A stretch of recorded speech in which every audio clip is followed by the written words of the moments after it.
All right, today we're jumping into one of the shortest, but honestly, one of the most intense letters in the entire New Testament, the Epistle of Jude. This thing is an absolute powerhouse, packed into just a single page, but wow, it carries a message that has been ringing through the centuries. So let's just start with a big question. What do you think is the New Testament's most intense warning? I mean, there are a lot of contenders, right? But the letter from Jude has got to be right at the top of the list. It was written with this incredible sense of urgency because the stakes just could not have been higher. We're talking about the very soul of the community being on the line. So who's behind this short letter with such a powerful punch? Well, the author just calls himself Jude, the brother of James. And what's fascinating is that he says he actually wanted to write a completely different kind of letter, something encouraging, about their shared salvation. But then a crisis erupted, something so serious that he had to scrap his original plans and send this urgent warning instead. So you can think of the Epistle of Jude less like a theological essay and more like a spiritual fire alarm. It's really designed to do two very specific things. First, sound the alarm about a serious threat that was coming from inside the community. And second, to rally everybody to stand up and actively defend their faith. Now, this is where it gets really interesting, where the threat was coming from. See, this wasn't about some external enemy, like persecution from the Romans. Nope. The crisis Jude is talking about was an internal corruption. It was like a dangerous virus that had slipped past their defenses and was now spreading through the community itself.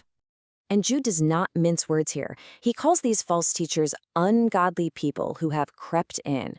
I mean, that phrase, crept in, is so key. It tells you they didn't show up and announce their intentions. No, they snuck in, they blended in, and only then did they start to twist the truth from the inside out. So you can basically see the battle lines drawn right here. On one side, you have the believers. Their whole focus is to build each other up, hold on to the gospel, and stay strong. And then on the other side, you have these infiltrators, and their entire playbook is the exact opposite. Their goal is to distort, to mislead, and ultimately to tear the whole community apart from within. This wasn't just a friendly disagreement, it was spiritual sabotage. So why was Jude's warning so incredibly severe? Well, to really hammer home how serious this was, he didn't just rely on his own authority. He actually reached back into history. He used these really well-known examples from the Old Testament to show everyone the very real, very serious consequences of turning your back on the truth. He brings up these heavy-hitting stories, like the rebellious angels or the destruction of Sodom and Gomorrah, to remind his readers that, hey, God has judged this kind of behavior before. For Jude, these weren't just old stories. The past was a giant blinking warning sign for what was happening in their present. Okay, so after laying out the threat and raising the alarm, Jude gives them a solution. And it's probably not what you'd expect. It's not just a call to attack the other side. Instead, he gives them this brilliant strategic blueprint for defense, one that's all about making the community stronger from the inside. And this is such a crucial point. While he is absolutely firm in calling out the false teachers, his main advice to the believers is constructive. His primary focus is on building up their own faith, on reinforcing the spiritual health and the resilience of the whole community. And he breaks it down into this really clear 4-step action plan for spiritual resilience. Step 1, build yourselves up in the faith. Step 2, pray in the Holy Spirit. 3, keep yourselves in God's love. And finally, and I think this part is amazing, show mercy to those who are struggling with doubt.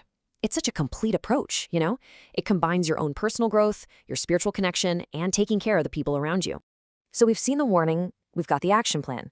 But why does this short, really ancient letter still matter so much today?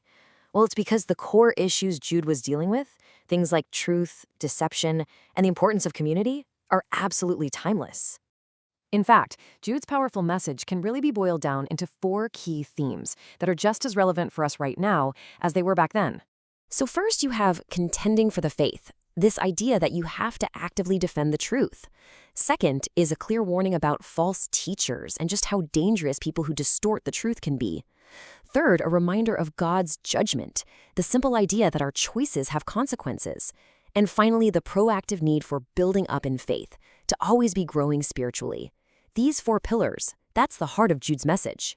So Jude's central challenge to his readers was to earnestly contend for the faith.